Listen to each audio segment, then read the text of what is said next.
আসসালামু আলাইকুম এভরিওয়ান।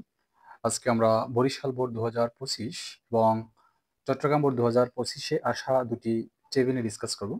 আর ক্লাসটি শুরু করার পূর্বে আমি সবাইকে একটা বিষয় রিকোয়েস্ট করব, তোমরা যারা আমার ইউটিউব চ্যানেলটি এখন সাবস্ক্রাইব করো নাই, ইনশাল্লাহ সাবস্ক্রাইব করবে। সেই সাথে আমার একটি ফেসবুক পেজ আছে খান মোহাম্মদ আমন নামে, অবশ্যই তোমরা পেজটিকে ফলো দিয়ে রাখবে। সো চলো আজকে ক্লাসটি আমরা শুরু করি। দেখো আমাদের শুরুতে এখানে কি আছে, দ্য রিপাবলিক অফ মালদ্বীপস, গণপ্রজাতন্ত্রী মালদ্বীপ। দেখো দেখো এখানে আমরা কি দিতে পারি, যেমন আমাদের দেশে আমরা কি বলি, দ্য রিপাবলিক অফ বাংলাদেশ, মানে সরকারি বা রাষ্ট্রীয় নাম। এখানে হচ্ছে দ্য রিপাবলিক অফ মালদ্বীপস, অর্থাৎ গণপ্রজাতন্ত্রী মালদ্বীপটা। দেখো এখানে বি আছে, তো বি মানে আমরা জানি এম, ইচ, আর, ওয়াজ, ওয়্যার। এখানে অবশ্যই আমরা প্রেজেন্ট ফর্মে লিখবো, যেহেতু সবগুলো ভার্ব এখানে প্রেজেন্ট ফর্মে আছে। তো আমরা কি লিখতে পারি, the Republic of Maldives is হলো কি, is a south Asian country. এটা হচ্ছে দক্ষিণ এশিয়ার একটি দেশ। তার মানে এই নাম্বার আমাদের কি হবে, the Republic of Maldives is a south Asian country, অর্থাৎ গণপ্রজাতন্ত্রী মালদ্বীপ হচ্ছে একটি দক্ষিণ এশিয়ার একটা দেশ। তারপর কি আছে দেখো, B number the location of the country, অর্থাৎ এই দেশের লোকেশনটা কোথায়। লোকেশনটা হচ্ছে, এখানে আমরা ইজ দেবো অবশ্যই। এখানে দেখো বি আমাদের দুটো, একটা এবং দেন একটা বি। তার মানে আমরা এখানে বি মানে কি ইজ দেবো। The location of the country is in Indian ocean, অর্থাৎ এখানে আমরা দেবো কি বি নাম্বারে, the location of the country is in the Indian ocean, অর্থাৎ এই দেশটা অবস্থিত মূলত ইন্ডিয়ান সাগরের ঠিক মাঝখানে। তারপর 3 নম্বরে কি আছে, অর্থাৎ সি নাম্বার, ইটস হিভেনলি, এটা বা এর স্বর্গীয় যে বিশেষ, বিশেষ বলতে এর যে তীর অথবা সৈকত, এটা দেখো অ্যাটাক করে। এখানে অ্যাটাক শব্দটা দেবো, আমরা ভার্বটা দেবো। এই বলছে এর, এই দেশটার যে স্বর্গীয় যে বিশেষ, অর্থাৎ যে তীর আছে, এটা অ্যাটাক করে। কাদেরকে অ্যাটাক করে, এটা করে দা টুরিস্ট আর পর্যটক অ্যাক্রস দ্য ওয়ার্ল্ড, সমগ্র বিশ্বের, অর্থাৎ সমগ্র বিশ্বের পর্যটকদেরকে কি করে, এর যে হিভেনলি স্বর্গীয় যে বিশেষ আছে সেটা অ্যাটাক করে।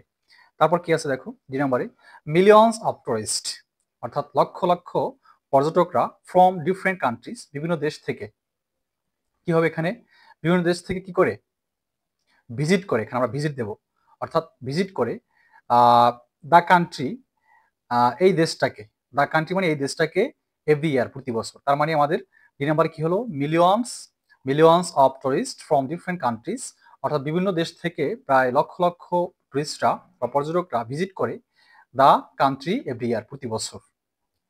তারপর কি আছে, তারপর হচ্ছে আনফর্চুনেটলি, দুর্ভাগ্যবশত বা দুর্ভাগ্যজনক, দ্য কান্ট্রি ফেসেস, এখানে ফেস আছে দেখো, অবশ্যই এখানে ফেসেস হবে। ফেসেস মুখোমুখি হয়, কিসের মুখোমুখি হয়, দ্য ব্যাড, দেখো এটা হবে the bad impact of climate change, অর্থাৎ জলবায়ু পরিবর্তনের যে খারাপ প্রভাবের শিকার হয়।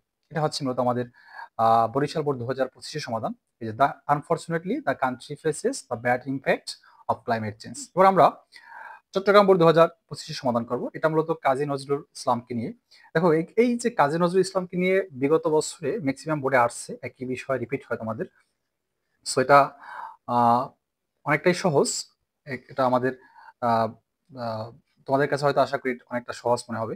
দেখো আমাদের এখানে শুরুতে কি আছে, এখানে দেখো একটা বিষয় লক্ষ্য রাখো, এখানে কিন্তু 3টে আছে শুরুতে। সো 3টা থেকে আমাদের অবশ্যই 5টা বানাতে হবে। এখানে আছে প্রথমে কাজী নজরুল ইসলাম, তারপর হচ্ছে হিজ রাইটিং, তারপর হচ্ছে হি। এখান থেকে আমাদের আরো দুটো বানাতে হবে নিজে থেকে। তো আমরা শুরুতে কি দিতে পারি দেখো, কাজী নজরুল ইজ, দেখো কাজী নজরুল, অর্থাৎ কাজী নজরুল ইজ হলো কি, ইজ হচ্ছে, আমরা এটা দিতে পারি আওয়ার ন্যাশনাল পোয়েট, আমাদের জাতীয় কবি। তাহলে প্রথম কি দিলাম, কাজী নজরুল ইজ হচ্ছে আওয়ার ন্যাশনাল পোয়েট। তারপর 2 নম্বর কি দেওয়া যায়, দেখো আমরা অবশ্যই এই কাজী নজরুল দিয়ে আমরা আরো দুটো দেবো বা 3টে দেবো এখানে, কারণ এখানে আমাদের যেহেতু 3টে আছে, সো আমরা এখানে হি দিয়ে, এই হি দিয়ে আমরা আরো 3টে অ্যাড করবো এখানে। হি, সে, কি বলতে এখানে কাজী নজরুল ইসলাম, হি, দেখো হি ইজ নন, সে পরিচিত। সে পরিচিত আমাদের কাছে কি হিসাবে, অ্যাজ, অ্যাজ মানে হিসাবে, অ্যাজ আ রিবেল পোয়েট, একজন বিদ্রোহী কবি হিসেবে পরিচিত। তার মানে বি নাম্বার দেবো আমরা, he is known as a rebel poet. তারপর কি আছে, তারপর হচ্ছে আবার আমরা এখানেও আমরা হি দিয়ে দেবো। হি, দেখো হি ওয়াজ বর্ন, সে জন্মগ্রহণ করেছে, কোথায় জন্মগ্রহণ করেছে, সে জন্মগ্রহণ করেছে ইন আ স্মল ভিলেজ, একটা ছোট্ট গ্রামে, ইন দিস সাব কন্টিনেন্ট, এই উপমহাদেশে। আচ্ছা তারপর আমরা হি দিয়ে আরো একটা দেবো, হি এক্সপ্লোরড, অর্থাৎ সে অনুসন্ধান করেছে, এখানে এটা অবশ্যই স্মল লেটার হবে।